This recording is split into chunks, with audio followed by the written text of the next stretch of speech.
ছেড়ে যাবে? যাও, মুক্তি পেতে চাও?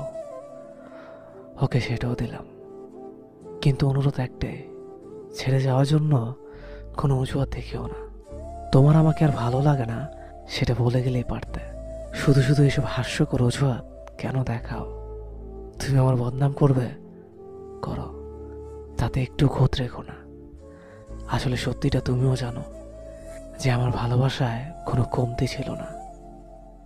তোমার টাইম পাস করা লাগলে অনেক কিছু ছিল, শুধু শুধু কেন আমাকে তোমার টাইম পাসের জন্য বেছে নিলে?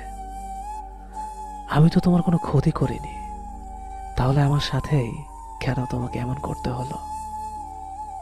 সবশেষে একটা কথা বলতে চাই, কাউকে কষ্ট দিয়ে সুখে থাকবে সেটা ভেবে থাকলে ভুল ভাবছ। কষ্ট তুমিও পাবে, শুধু সময়ের অপেক্ষা। না, এটা কোনো অভিশাপ না, এটা স্রষ্টার দেওয়া প্রকৃতির সুনিপুণ বিচার।